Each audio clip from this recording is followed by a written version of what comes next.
The COVID-19 pandemic has been one of the fiercest battles I have ever experienced in my 23-year long-term care career. From the beginning, our team has come together and fought together like you always do. I'm proud of our accomplishments and grateful for each of you, whom I believe God placed here for such a time as this. I believe that we are fighting an additional pandemic led by Satan to divide and conquer. There are so many voices out there about COVID-19 and now the vaccine that it can be very difficult to discern truth from misinformation.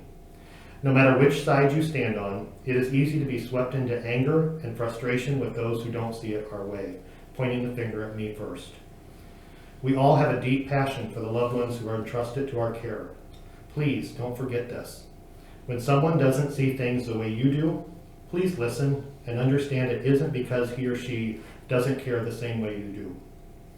Tonight we have asked Dr. Steffen and Dr. Schweizer to sit down with us and address some of the questions and concerns we hear about the COVID-19 vaccination from our team members and others in the community. I understand that these two individuals are just human beings like you and I.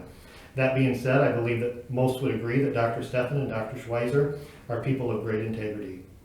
In the end, you may walk away with more questions and concerns than you had before, and that's okay. Let's keep talking. You can always direct questions to myself, Brandon, or Lila, but please give these doctors the respect they deserve and have earned by hearing them out to the end.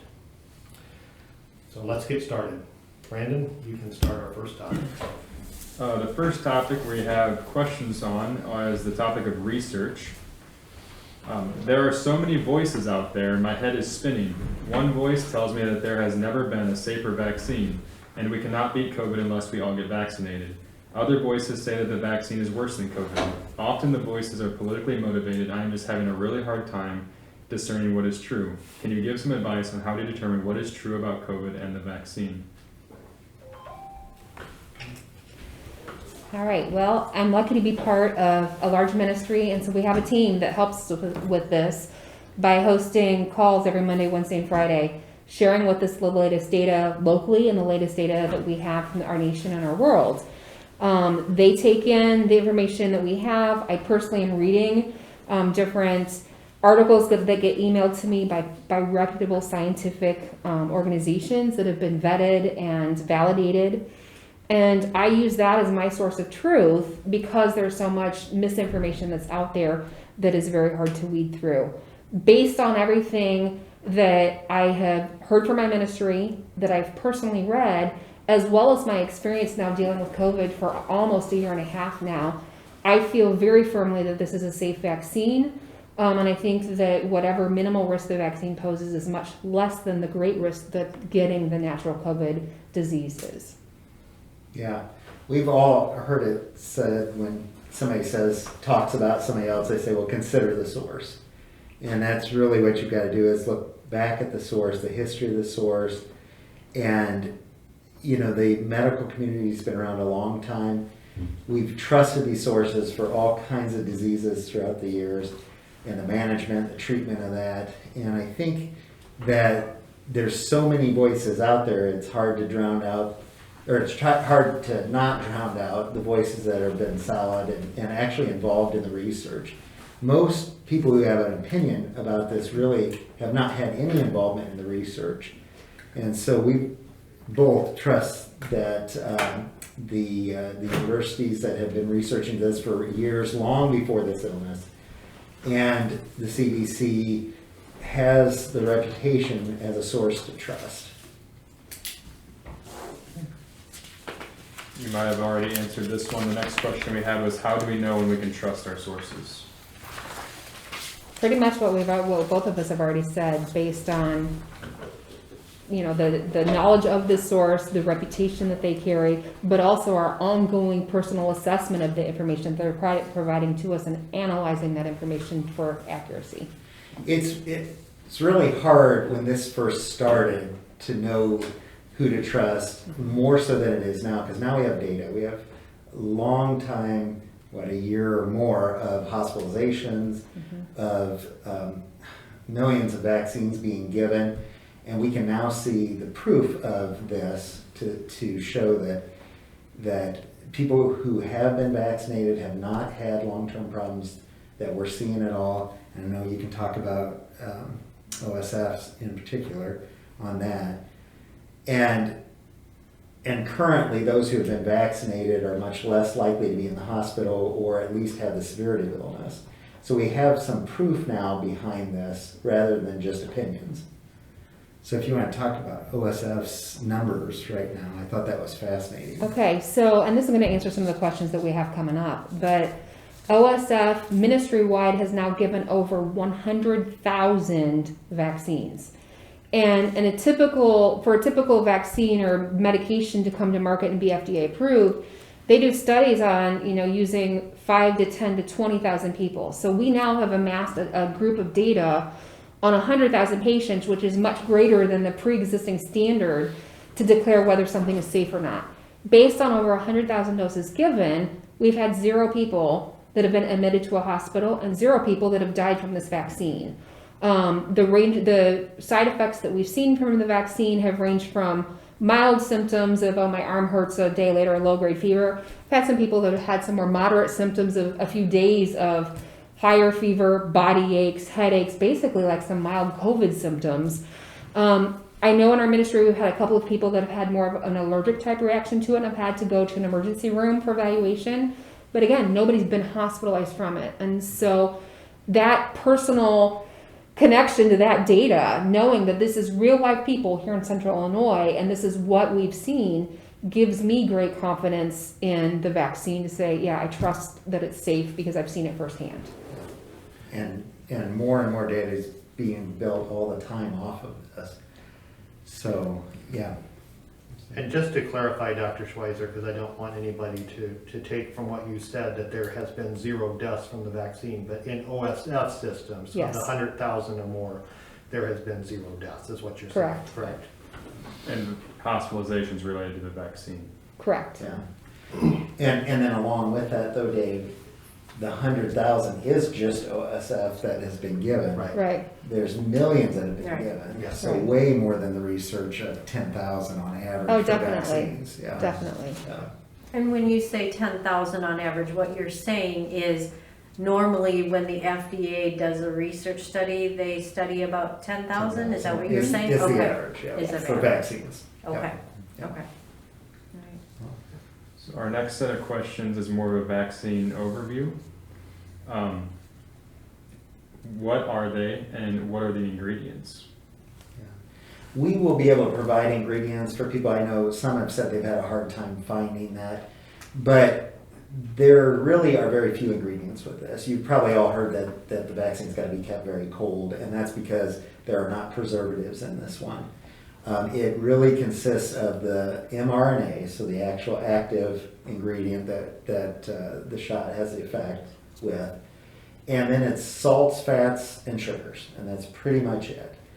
And we were talking earlier about medical exemptions and stuff, so it would be a reaction to one of those components that could provide a medical exemption, which is very few people, because most of us do not have reactions to salts, fats, and sugars. I'm going a little bit off script here with the questions, but if you have if you had a patient who reacts badly to the flu vaccine, how would you address that as far as the COVID vaccine? They still recommended that they get the COVID vaccine, that does not concur any increased risk.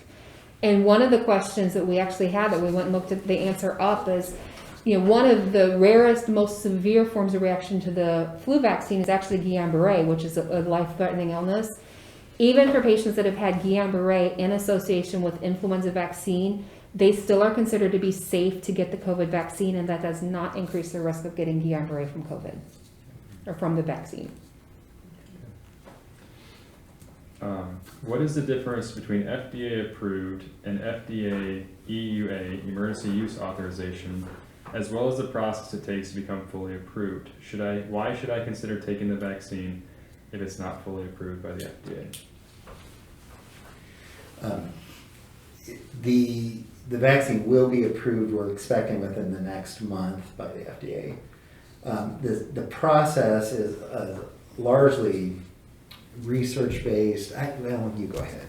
We have to. I mean, so in normal circumstances, it takes several years from the drug being developed in the laboratory to being approved, because it's a multi-step process of approval that they prove, the first study to be done in human beings.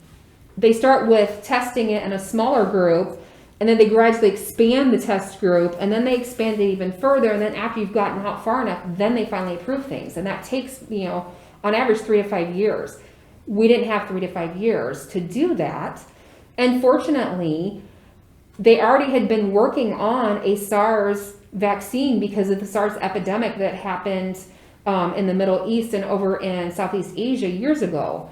And so there already was some research that had been done on on generating vaccines to SARS-like viruses. And the technology for this mRNA vaccine was already in existence.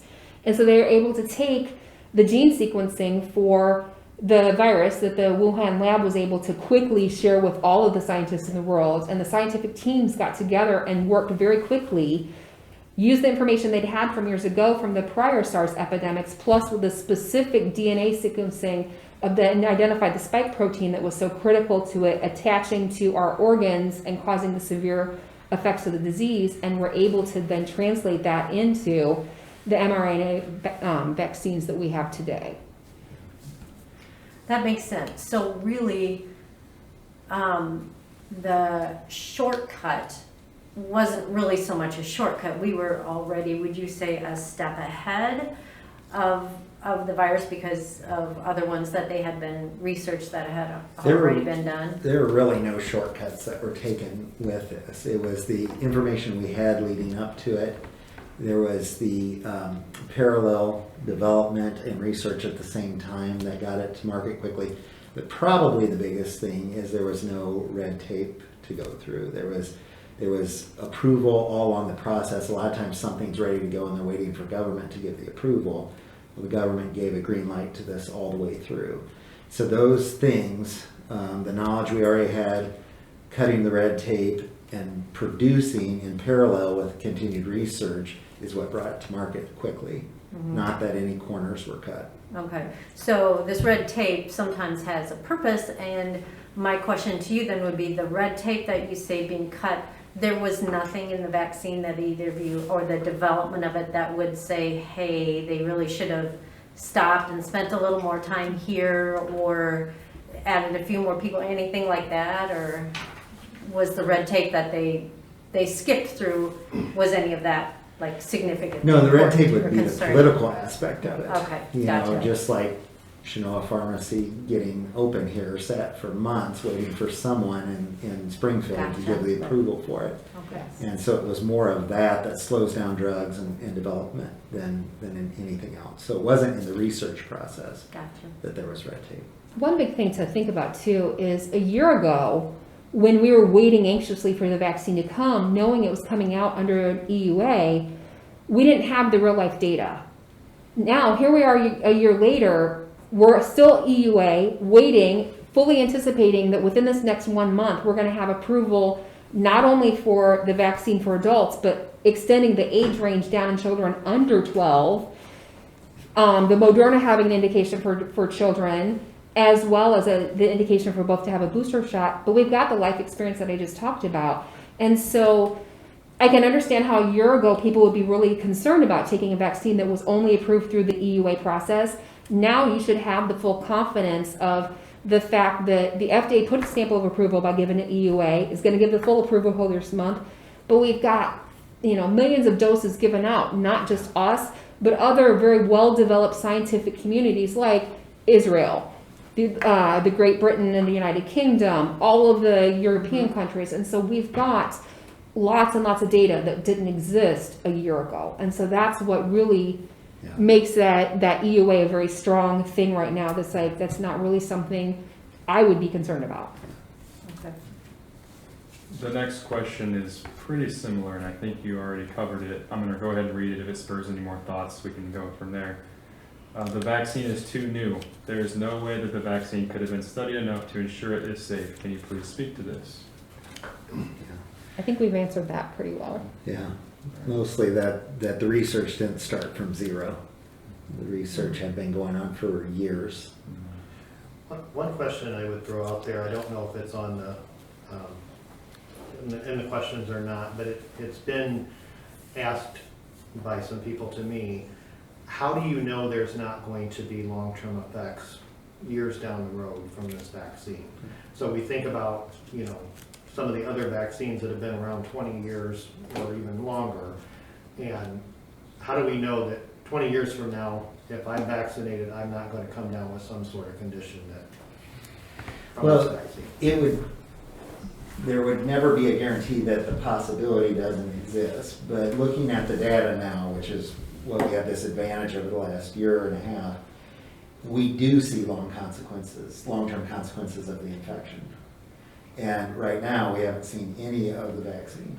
And so to make an absolute guarantee about the vaccine is not possible, but I think it's pretty certain to make a guarantee that the infection will have long-term consequences for a lot of people. Gotcha. This one I believe is maybe actually already addressed as well. The mRNA technology used in Moderna and Pfizer is new technology that was never even tested on animals. In addition, with previous COVID outbreaks and studies of this technology, it actually failed in tests on animals. Can you please discuss the mRNA technology? You can take it, or I'll take it. I don't care. Go ahead. I'll jump in. Okay, so with the mRNA technology, mRNA stands for its messenger RNA, and our RNA is different than our DNA. Our DNA is all the genes that encode who we are.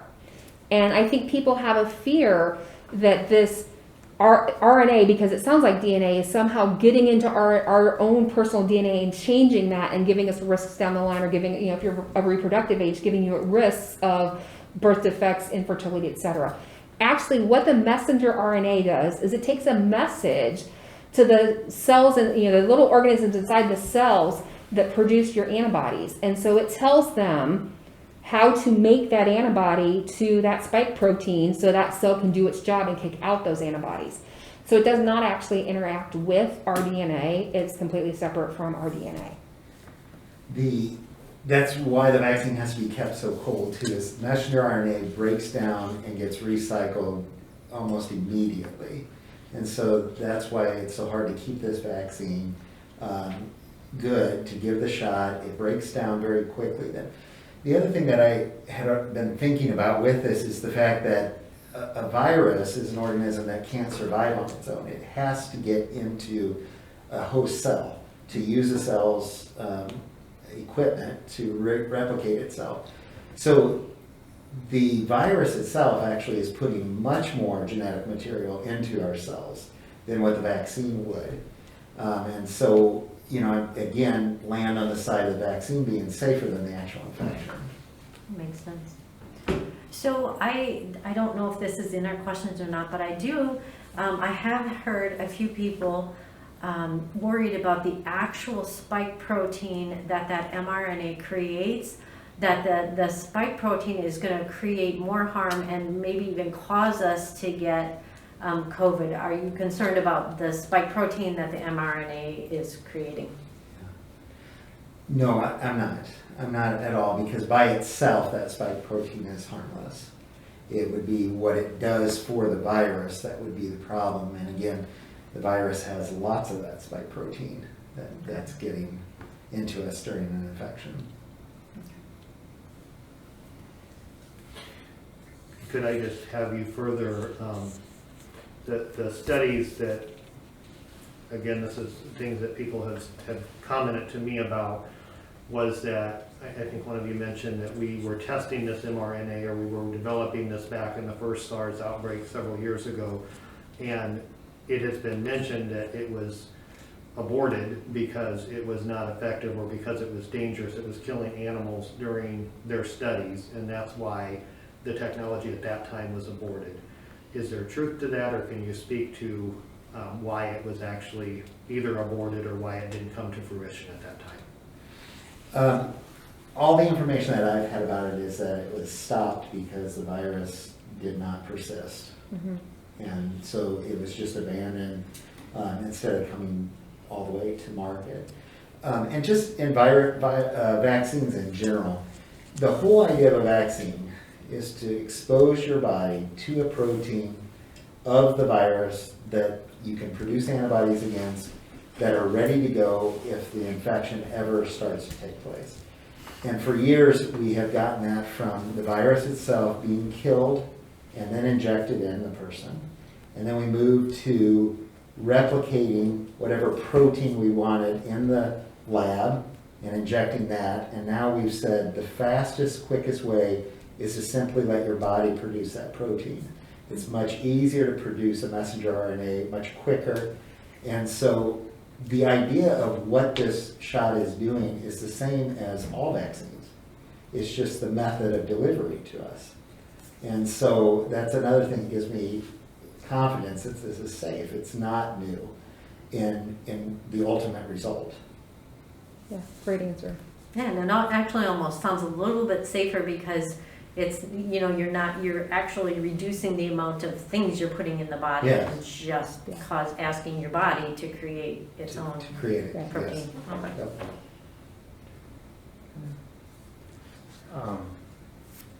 Is the vaccine effective, and for how long is it effective? As you know, Fairview is currently experiencing an outbreak involving several vaccinated individuals, one of whom unfortunately actually passed away. Can you speak to this? So the purpose of the vaccine, we don't have a vaccine yet that completely eradicates the possibility of disease. The purpose of the vaccine is to keep people from dying from the vaccine, and that being the vast majority of people whose immune systems are working that can still respond to the vaccine. And so what we know based on studies here in the United States, and again, coming out of Israel, I looked at some data that was presented in the New England Journal of Medicine, which is a very highly reputable, very difficult medical journal to get your article published in because they have such very high standards for what they use. Looking at our vaccines, the Pfizer and the Moderna in particular, over in Israel, because they were the front line basically of the Delta outbreak. They had it way worse than we did about 4 or 5, 6 months ago. And what they showed was that our current vaccines that we have are highly effective against preventing hospital admission, ICU admission, and death from the live COVID virus. Doesn't completely stop you from transmitting it, and it doesn't completely stop you from getting it. But if you get it, you should expect to have mild disease, maybe moderate disease if your immune system isn't really strong or if your antibodies are lagging, but not severe disease. I do think, yes, we had someone that died that had been vaccinated. In the population that we serve here, we know that as the body ages, it's much, much harder to get a strong response from a vaccine. That's why our children do great with vaccines, and us as older patients, we don't mount as good of a response as what they do. And so if the antibody response comes down, they're going to be susceptible. And that's probably one of our greatest arguments for mass vaccination, is to protect those people by protecting the rest of us. What I can speak to locally, as well as across the United States, OSF has been publishing their data, and we've got 13 or 14 hospitals now. And as of yesterday, we had 138 people throughout our hospitals in-house with positive COVID. Of those, there were under 10, so it was less than 10% of them were vaccinated. All of the rest of them were unvaccinated. Our population of patients, of those that were in the hospital, our population in the intensive care unit was like 38. And of those, it was like 3 or 4 that were that were vaccinated. All the rest were unvaccinated. Our patients on the ventilator was around 20. 0 of them were unvaccinated, I keep confusing this, vaccinated. All of them on the ventilator were people that were not vaccinated. This is the same thing. I just looked at data that they put out from down in Florida, because Florida right now is being wiped out by Delta vaccine. And coming out of Lee County, which for people that go down to Sanibel and Fort Myers for the summer, or not in the summer, in the wintertime, Lee County is that county. They've got huge hospitals down there. Their numbers right now are in the hundreds of people that are in the hospital with COVID. And again, they're running about 10% of their COVID inpatients are vaccinated people. 90+% are unvaccinated people. Similar experience. Ventilators, 0% of their vented patients are vaccinated people. It's all unvaccinated. So really, this vaccine has been proven not only here, in other states, in other countries such as Israel that have had this longer. This vaccine has been proven to be highly effective against preventing death, hospitalization, and ventilator use because of COVID.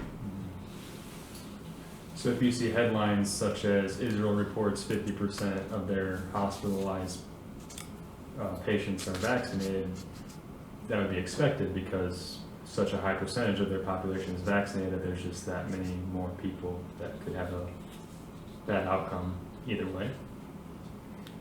Are you Yeah, saying? so in other words, you're saying if 100% of our population was vaccinated, of those in the hospital, the majority would be vaccinated, right? That are sick from it. So the higher vaccination rate, the more The people higher. will still be Right. hospitalized that are vaccinated because Yes. They probably just Yeah. have an overall less amount of Yeah. people per capita or whatever in the hospitals. And we can't forget that no vaccine's perfect, and no one would ever say that. We know that even Moderna, the most effective, is going to have 4 to 5% of people that do not mount a response. So they are going to show up under the data of being vaccinated, but they just simply didn't mount a response.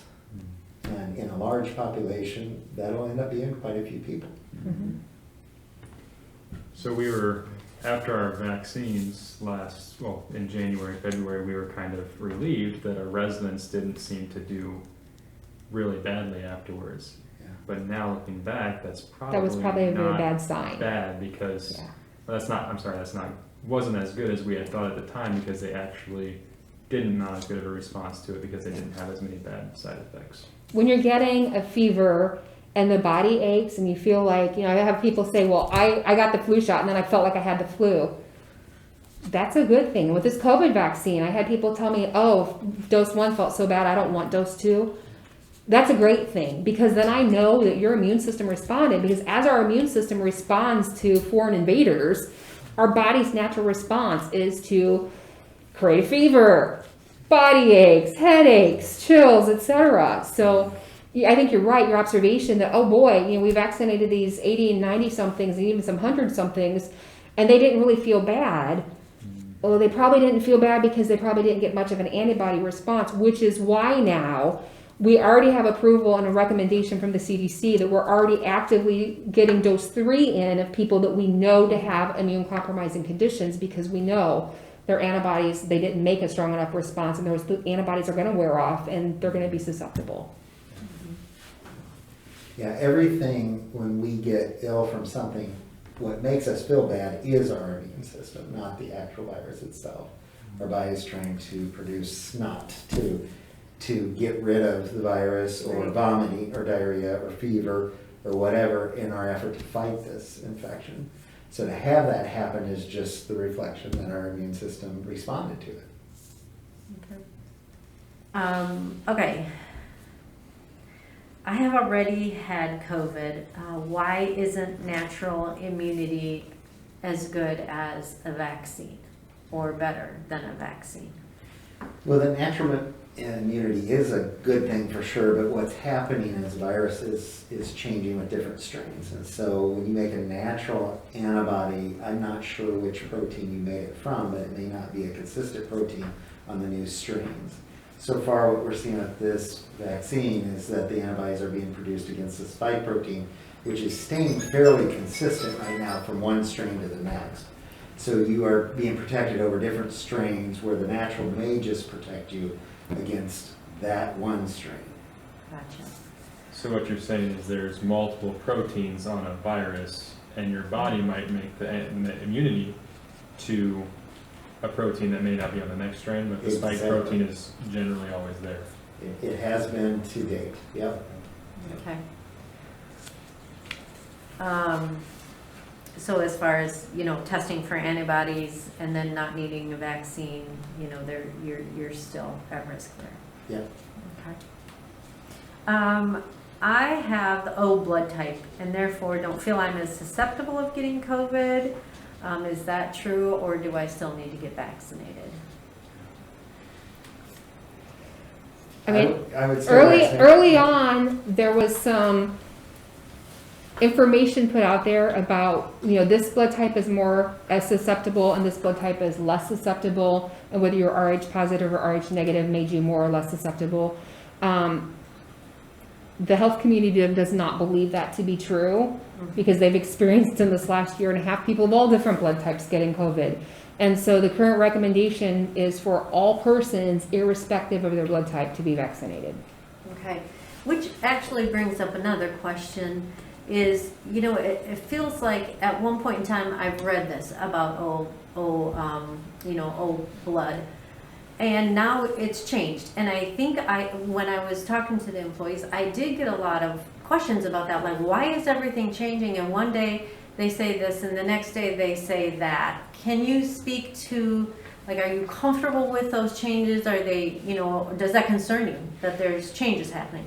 Well, I had heard someone say, and I agree with them, that for the first time in history, we're watching research live. We're watching something that normally is behind the scenes in research labs on universities for years before the public knows about it. Because of the urgency of the situation, we're all watching research live and happening.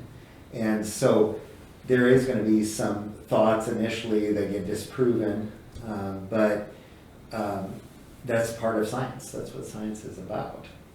So it doesn't worry me that that's happening, because at the same time we're building history with this virus, and we're getting information that's helping us get better and better at treating it. Okay, so what you're saying is the more information we get in, the better decisions we can make. Absolutely. Right. Well, we started this journey a year and a half ago. Early on, how we managed patients, we had some good theories on what medications and what inpatient treatment was going to work. I remember one good example was, we were told, boy, these people need early intubation, and that was going to save lives, only to find out a few months later that actually early intubation was actually sometimes harmful, and so that we needed to back off and do less aggressive ventilation to give the patients a better chance before they got to the point of ventilation. Same thing with the different drugs that have been proposed to be used for COVID, is that we had a theory based on how this drug may have treated a previous infection, and there's some similarities and some commonalities with what we're seeing with COVID. Let's try this.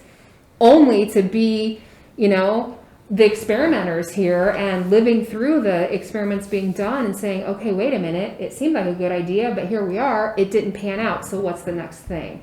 And so we've watched over this last year and a half, things that sounded like a really good idea and sounded like it had merit been completely proven to be different. Okay. And where we're sitting now, I feel is much better than where we were a year and a half ago, because now we've got a lot of data. We have the whole world, the scientists of the whole world working on, single focus on this one disease process, trying to come up with the best thoughts about the best treatments, the best vaccines, etc.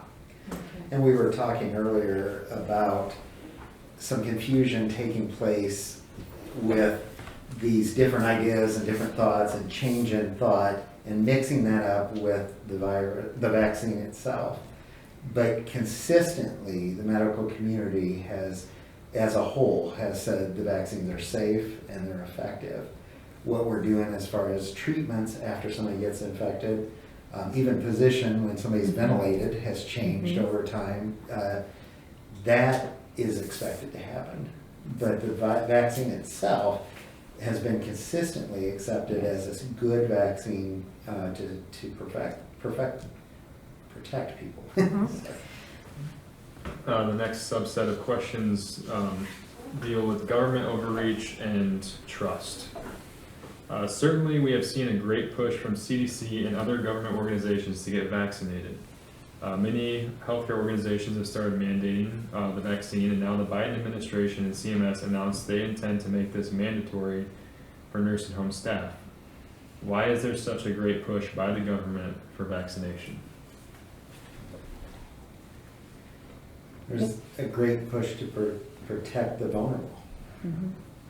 So I don't necessarily see it as just a government thing, but as the healthcare system saying we want to protect these patients. So I think it's sad that a lot of it's become political, and when we're trying to look at it from a medical standpoint. I mean, one of the jobs of our government is to serve and protect the people. And when you look at making decisions about what's best for the common good of the people, the common good means we protect each other by vaccinating and masking. And so I don't view the mandate as the government forcing us to do something against our personal liberties, as them saying that if we're going to end this pandemic and protect hundreds of thousands of people from dying, because that's what we've lost so far, then we've got to be able to mandate that people do these things in high-risk settings, such as nursing homes, hospital settings, etc. And I think as a nurse, I would agree that, you know, by and large, I hear that physicians are pro-vaccine, and of course, you know, I trust them. But one of the things that I think gets lost in the shuffle too is that we don't all have the advantage that you have to look at the data. We don't know where to go to get it. You guys are trained to do that, and so I think that makes it a little bit hard and makes us feel like, you know, why are they mandating me when I don't even understand? And maybe this will help. You know, honestly, it's just, you know, it helps me understand. Well, physicians are typically pro-vaccine because there's been really nothing that's made the difference in our recent history to be effective against infectious disease like vaccines. You know, we had talked once before about just go walk through a cemetery and look at the ages of people who died in the 1800s and early 1900s. They were children and teenagers, and they almost all died of infectious disease. Mm-hmm. And we don't see that nowadays. And it's not antibiotics that did that. It's vaccines that did that. We do not see polio. We do not see measles, mumps, rubella. We don't see smallpox. And it's vaccines that have done that. So in medical history, we are pro-vaccine generally because we see the effectiveness of them. Makes a lot of sense. Many of these I feel like we've already answered pretty well. I'm just going to go ahead and read them and see if it sparks any new thoughts. As we all know, there is always an element of corruption, or at least perceived corruption, in the government. How can we trust what CDC is saying? It feels like the government is lying or hiding information from us. How can we find true and accurate information? There's a lot of great healthcare organizations out there publishing their data and giving patient information and patient data out for the common public to go and review. They have no vested political agenda. I would say if you don't trust the CDC information, go out and look at what other organizations that are reputable healthcare organizations like the Mayo Clinic, Cleveland Clinic, Johns Hopkins are saying, because they're all in universal agreement that vaccination is the best thing. And would you say like the American Medical Association, is that pretty apolitical? And okay, a good source. So maybe we can even put some of the links with the video for places that they can go to look at. Okay. And I will put a caveat out there. There are organizations out there, unfortunately, run by doctors that are promoting their own personal agendas and choosing to ignore the science. And that's why I would direct you to go into something by a large organization, such as some of the healthcare organizations I've mentioned, or the AMA. So there certainly are different personalities with physicians and different ideologies and political views and everything that would prompt them to make these organizations. But as a whole, the medical community is very favorable with this vaccine. And so, yeah, you're going to find outliers in any way. Mm-hmm. Well, one of my thoughts was Dr. Schweizer happens to be my physician, and so if I get sick with COVID and I go to the hospital, I'm going to look to Dr. Schweizer for advice, or even before I go to the hospital. And so for me, it was a logical choice to reach out to Dr. Schweizer and say, hey, how are you feeling about this? What are you thinking? So if I'm going to trust her when I'm sick, I'm also going to trust her, I guess, with leading up to. leading up, making the decision about the vaccine. So I guess that was kind of my thinking on it. It seems really suspicious that we have been researching cures for cancer and Alzheimer's disease for years and can't find a cure. How is it possible that a treatment for COVID could be developed so quickly? I think we went through about how the vaccine would be, would come about quickly. The difficulty with cancer is that cancer comes from within us. And in order to get our own immune system to recognize it's very difficult because it's our own cells that have changed. This is trying to get our bodies to recognize an outside thing, and that's easier to do. Okay. But there is a lot of research on what the immune system can do to treat cancer, and they're working on that, but it is a harder process.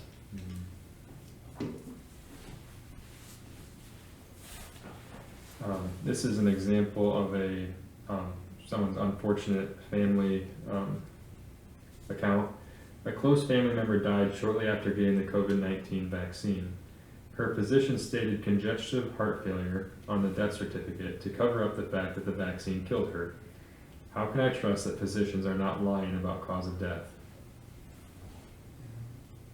I mean, that's really hard to comment on when we don't know the situation of the person, because it very may well have been that she was already in the throes of congestive heart failure at the time she got her vaccine.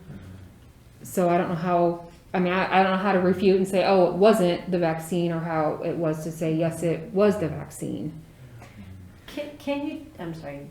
No, I was just gonna say, you know, to trust the physician, it's a question of how would you trust anyone, you know, it's over time experience. Trust that their education was good education, they're board certified, they took an oath, and they have a moral compass that would say it's wrong to tell people lies. Right. And so you have to determine which physician you believe, but certainly if you don't believe your physician, you need to find a different one. Yeah, I would say that's true. Is there a way to know whether or not somebody died from the vaccine? So for example, you've said OSF has administered over 100,000 doses and have had 0 deaths related to the vaccine. I think there's some question out there. How do you know if somebody passes after they got the vaccine? How do you know it wasn't the vaccine that caused the problem that made them pass? Is there a way to know that? I don't know the percentage of deaths from vaccines that are related to allergic reaction, but I would think that would be the higher Right. likelihood. And so you would see that time relationship of someone's reaction to it. But again, we can never say a vaccine is perfect.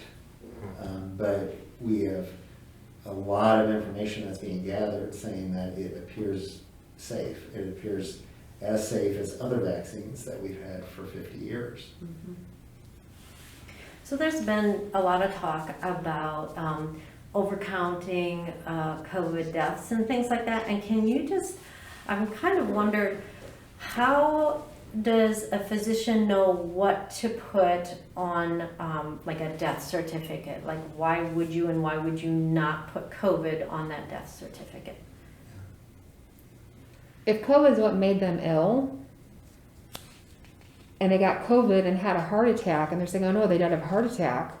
If they wouldn't have gotten COVID, they may not have had the heart attack to die. COVID still is going to be their primary death, and heart attack is going to go on there as their secondary. I mean, what we know about COVID is that it's hit particularly hardest in the people who have underlying medical illnesses. And so, you know, they go into the hospital with COVID, and it may be, well, they had a stroke.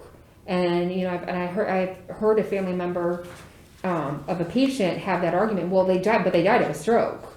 Yes.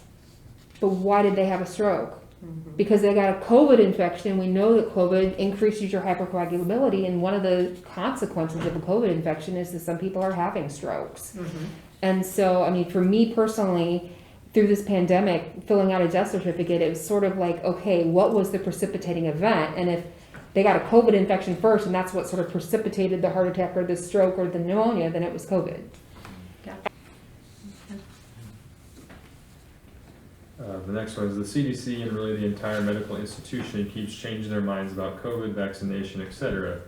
There's constantly new thoughts about COVID and the precautions we need to take. One day they say everyone needs to wear a mask, then they say vaccinated people no longer need to, then they go back on their word and say vaccinated should wear a mask. This is just an example of how can we trust an individual or institution that changes their mind so often. And I think you That mentioned that with That kind of goes back to watching research in live time, and there has been back and forth in different things as we've learned, but the consistency has been by the majority of the medical community that the vaccine is safe and effective. That has not gone back and forth.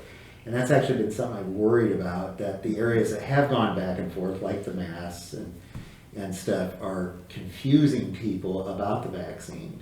There is not been a back and forth Correct. about the effectiveness of this vaccine.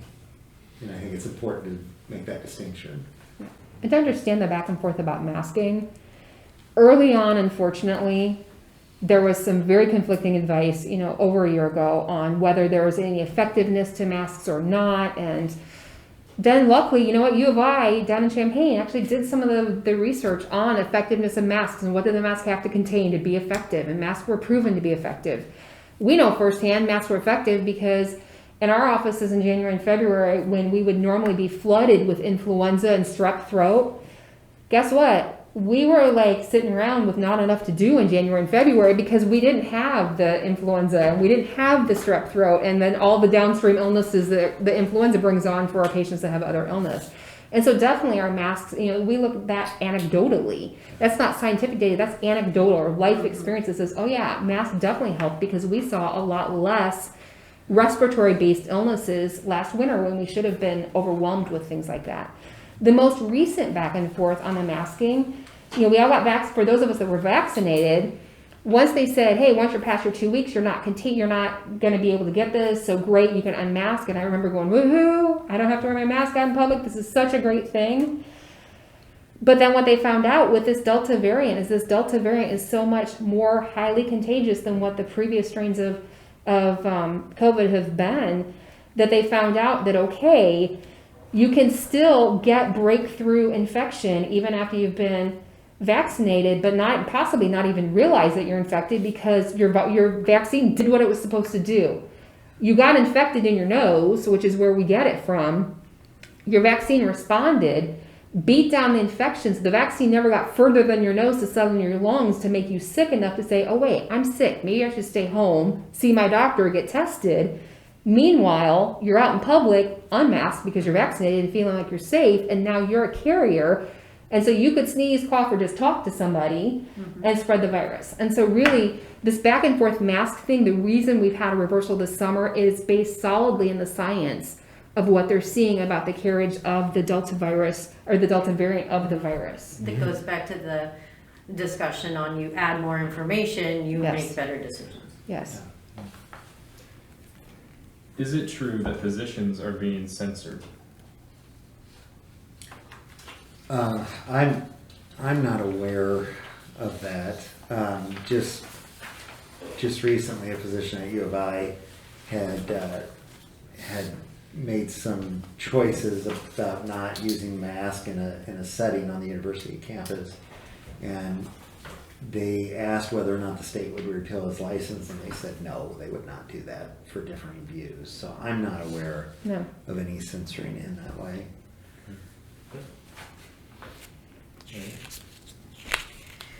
Okay, I think I already asked this question. Vaccine side effects. What data do you have for someone who has struggled with autoimmune disease that the vaccine will not cause a flare-up that they will be unable to recover from? Can either of you speak to that or point us in a direction where we can find good information on that? But there's the experience that's out there of people with autoimmune disease getting the vaccine and not having any issues, because one of the criteria back when the vaccine was scarce and hard to get, some of the people first in line for it by the criteria were people that had an underlying autoimmune condition, because what we recognize, if your immune system's impaired because you have an autoimmune disease, you're at higher risk of death or serious complications from the COVID because your body's not going to respond to it. Or if you're taking an immune suppressive drug to keep your immune system down to control your autoimmune disease, you can't respond to the vaccine. And so vaccination has been proven to not only be safe, but to be something that's highly desired in this population. And in fact, this is the first population that they've recommended getting the booster dose to give them additional protection. Okay. To the young ladies and the men out there that want to have children someday, can you please speak to the effects of the vaccine and how it might have on fertility? I have not found any data that's reliable that says the vaccine would affect fertility. There is some concern that the infection could have an effect on fertility. So again, between the two, I would fall on the side of the vaccine being safer for that issue. Okay. Can I expand on that a little bit? I don't think this is on there. There is some talk out there that it does affect fertility. Do you know if there has been any research, I guess you kind of answered this, but has there been any research that would show that there might be an effect on fertility that is credible research that you're aware of? Not that I'm aware of. Okay. No.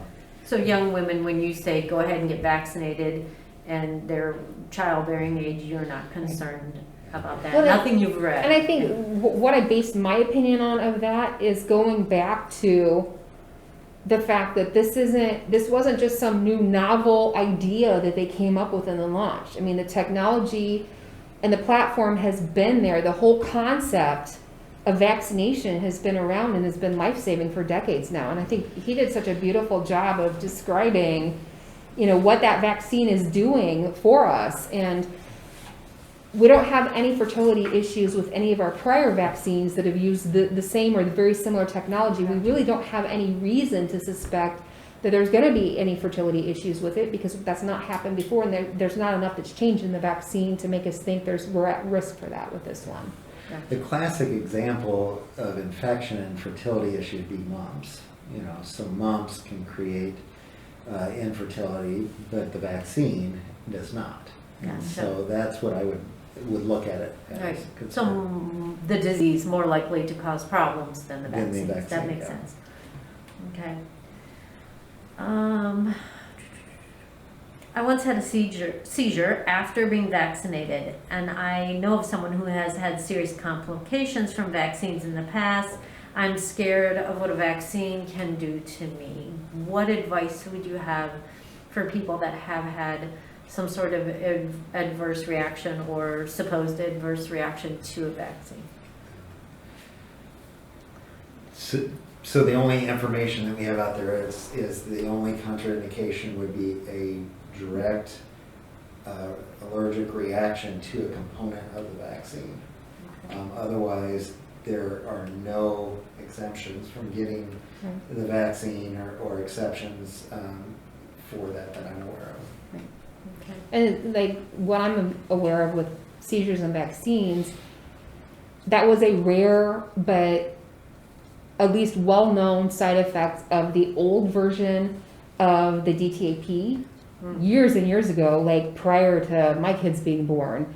And because my oldest one was one of the first of the generation getting the acellular pertussis part. It's actually the cells in the pertussis component. They used to be a whole cell protein.